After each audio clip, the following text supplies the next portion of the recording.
Salut les footeux, j'espère que vous allez bien. On se retrouve aujourd'hui sur une toute nouvelle vidéo sur la chaîne YouTube de Football Émotion France. Et on va pas se mentir, demain le grand jour arrive, la Coupe du Monde commence enfin. Et c'est vrai qu'au fur des semaines et des mois, on a pu voir premièrement le ballon officiel du tournoi, puis après on a pu voir les maillots des équipes nationales et au fur et à mesure que les jours approchent de la Coupe du Monde, on a pu voir les crampons officiels que les marques nous ont préparés. Sur cette vidéo, je vais les classer sous forme de tier list pour vous dire quelle est selon moi la chaussure qui est la plus belle d'un point de vue esthétique. Je vous préviens bien, cette vidéo est totalement subjective et je vous invite à laisser en commentaire quelle est selon vous la meilleure chaussure du tournoi. Si on est très attentif sur cette table, on retrouve deux nouveaux invités dont on n'a toujours pas parlé sur les vidéos de la chaîne. C'est les nouvelles chaussures de Nike, le Generation Pack.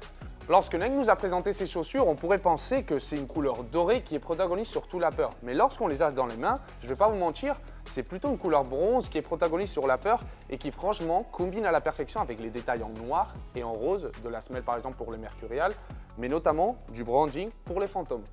Parlons premièrement de Mercurial, voilà. Comme je vous ai dit précédemment, c'est une chaussure où la couleur bronze est protagoniste sur tout l'upper. On retrouve le swoosh de Nike en blanc, puis après aussi le mot Air qui fait référence à la technologie Air Zoom, en blanc aussi également. Par rapport à la semelle, franchement, elle envoie vraiment du lourd. On voit une couleur bronze chromée pour la totalité de la plaque, mais la capsule Air Zoom de la zone du métatarse se retrouve en rose, comme pour les détails de l'upper. Un colorway qui selon moi est très complet et qui reflète à la perfection cette idée de vitesse que Mercurial représente. Donc pour moi, cette chaussure est dans le top. Passons maintenant à la chaussure de frappe et de contrôle de Nike. Donc du coup, on retrouve les Phantom GT. On retrouve un upper plutôt sobre en comparaison à la Nike Mercurial, voilà, où on voit que la couleur noire est protagoniste sur l'upper et qui se dégrade vers le bronze protagoniste de l'upper de Mercurial.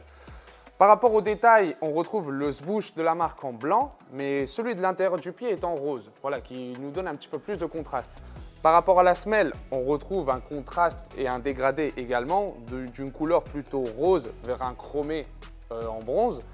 Puis après, si on est très attentif, il y a deux détails qui prouvent à nouveau que Nike soigne énormément ses designs. Si on est très attentif sur la zone du talon, on retrouve une sorte d'équation qui fait référence à la Coupe du Monde. Les deux X correspondraient à remplacer ces deux lettres par le numéro 22, chiffre du coup de la Coupe du Monde, et la Q correspondrait à Qatar bien évidemment. Sur la zone extérieure du pied, on retrouve les coordonnées du siège de Nike, ce qui prouve à nouveau la connexion que ce modèle a avec les origines de la marque. Par rapport au reste de détails de la chaussure, on retrouve surtout une couleur blanche qui va nous donner aussi un petit peu de contraste avec le noir de l'upper. Donc voilà, un colorway qui pour moi est bien, mais qui d'un point de vue esthétique est un petit peu en dessous des Mercurial. C'est pour ça que je les mets dans la case sans plus. Si vous avez bien regardé nos posts sur nos réseaux sociaux, vous avez pu voir que cette collection est composée de 3 modèles. Phantom, Mercurial et Tiempo, qui malheureusement est absente sur cette table. C'est un modèle qui au jour d'aujourd'hui va être que réservé pour les joueurs pro et qui sera peut-être mis en vente postérieurement. Et c'est tellement dommage parce que voilà, cette couleur bordeaux qu'on retrouve sur tout l'upper, combinée au swoosh en blanc avec des détails en doré, voilà, font une combinaison tellement bonne qui franchement me fait penser au modèle que Andrea Pirlo a eu en 2016, qui est une de mes éditions spéciales de Tiempo préférées. Donc voilà, du fait de sa symbolique, mais notamment de son esthétique, voilà, je peux que les mettre sur la case coup de cœur. Changeons maintenant complètement de marque. Maintenant, on va passer à parler Adidas. La marque allemande a été la première à nous présenter ces chaussures qui vont être présentes pour la Coupe du Monde, qui sont sous le nom de Al Rihla Pack. D'ailleurs, j'en profite de l'occasion pour vous rappeler que vous avez une vidéo dont je parle en profondeur du pack Al Rihla et de toute sa symbolique. Si on parle du modèle de vitesse X, on retrouve une base turquoise avec plein de détails multicolores sur tout l'upper. Pour la première fois, les 3 bandes de la marque ont été mises au centre de l'empeigne, mais le petit bémol que je trouve est notamment sur la semelle. Une semelle de vitesse doit, lorsqu'on la voit, doit refléter quelque chose de plus qu'une base mate en turquoise. C'est pour ça que pour moi, elles doivent être dans la même position que les Phantom GT, donc du coup dans la case sans plus. Passons maintenant à parler de Copa, la chaussure classique et de confort d'Adidas. C'est vrai que lorsque j'ai fait ma vidéo sur l'Al Rihla Pack, j'ai dit que c'était la chaussure qui me plaisait le moins en comparaison aux deux autres.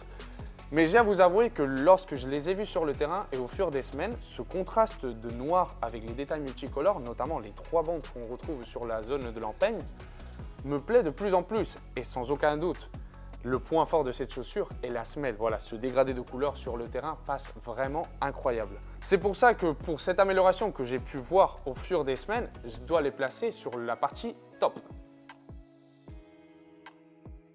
Parlons finalement de Predator. Voilà le dernier modèle de ce pack d'Adidas pour la Coupe du Monde. Voilà, vous savez très bien que ce modèle est celui que je préfère parce que d'un point de vue technologique et technique, c'est celui qui me plaît le plus. Mais on va pas se mentir, d'un point de vue purement esthétique, ce colorway de Predator dans ce Al Rihla Pack est très intéressant. On retrouve une base blanche avec des détails multicolores sur tout l'upper. Et ce qui est très intéressant et qui pour moi fait la diff, sont les 3 bandes d'Adidas qui pour moi sont le mieux intégrées. On retrouve le début des 3 bandes sur la zone de l'empeigne pour finir à l'intérieur du pied et qui franchement donne une meilleure forme à la globalité de la chaussure. Si on passe à la semelle, on retrouve également un dégradé plein de couleurs qui voilà, donne du vif, du peps à ce modèle et qui franchement pour moi doit être dans la partie coup de cœur. Passons maintenant à New Balance. Voilà, la marque bostonienne nous a présenté un changement de génération pour Tekela et Furon, mais aussi des colorways spéciaux pour la Coupe du Monde. Si on parle premièrement de Furon, voilà, on retrouve un vrai changement en comparaison à la génération précédente. Notamment, on retrouve un upper en nipponite, voilà, qui va déplacer les lacets vers l'extérieur. À la base, je ne suis pas très fan de ça parce que le fait qu'il soit déplacé vers l'extérieur crée une deuxième couche qui est ici présente avec la maille interne.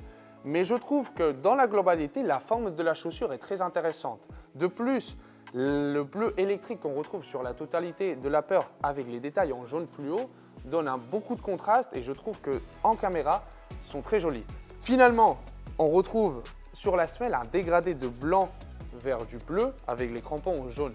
Qui voilà, même si ça reste sobre, je trouve que ça transmet beaucoup plus cette idée de vitesse que je ne retrouve pas par exemple sur le modèle X d'Adidas. C'est pour ça que cette chaussure pour moi doit être dans le top. Passons maintenant à parler de Tekela, voilà le modèle de contrôle de la part de New Balance. On retrouve un upper totalement gris avec des détails en jaune fluo, notamment au branding de la marque à l'intérieur et à l'extérieur du pied. On retrouve aussi des détails sur le talon en noir et en bleu qui d'un point de vue de la couleur, franchement j'aime bien, mais ce qui me dérange pour moi c'est la chaussette.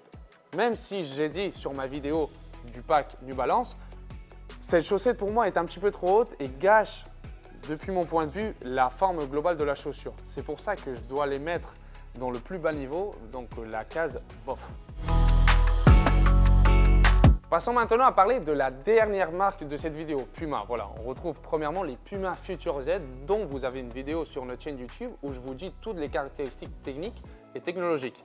Mais on est là pour parler voilà, d'un point de vue subjectif, l'esthétique, le design de ce colorway. Bah franchement, je trouve que c'est un colorway qui passe très bien à la télé.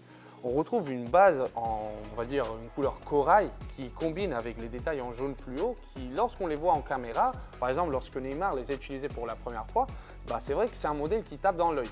De plus, on retrouve une finition, on va dire, glossy, brillante sur la semelle qui combine à la perfection avec le reste de la paire. Franchement, je trouve que c'est un design très complet de la part de la marque allemande et qui, voilà, pour moi, même s'il n'y a pas eu forcément une très grande communication sur les réseaux de ce pack, pour moi, ce colorway se trouve dans le top. Finalement, le dernier modèle dont je vais vous parler sur cette vidéo, c'est la Puma Ultra. Voilà, si on regarde le reste de collection, Puma est la seule marque qui garde la même base de couleurs pour ces deux modèles. Par exemple, pour Adidas, on retrouve plein de contrastes de couleurs pour les 3 modèles, mais Puma essaie de garder cette continuité. Voilà, je vais vous dire franchement, le fait de changer le branding de la marque sur le modèle Puma Ultra, avant, je vous rappelle que c'était quelque chose de plus sobre, où voilà, on retrouvait Ultra sur la zone du talon, bah, me fait penser à des chaussures d'athlétisme. Et voilà, la Puma Ultra, c'est un synonyme de vitesse. Donc du coup, le fait de retrouver cette idée-là me plaît énormément. De plus, on retrouve, comme pour les Puma Future, ce côté brillant, glossy sur la semelle qui, voilà, à nouveau combine à la perfection avec le reste de la paire. C'est pour ça que cette chaussure, pour moi, doit être également que les Futures dans le top. Donc voilà les footeux par rapport à cette tier list des chaussures de la Coupe du Monde. Laissez-moi en commentaire ce que vous en pensez. Quelle est la chaussure qui vous a le plus surpris ou la collection qui vous a le plus plu. Mais aussi, n'hésitez pas à vous abonner à notre chaîne, ça nous aide énormément si vous avez kiffé le contenu. Et on se retrouve sur une prochaine vidéo.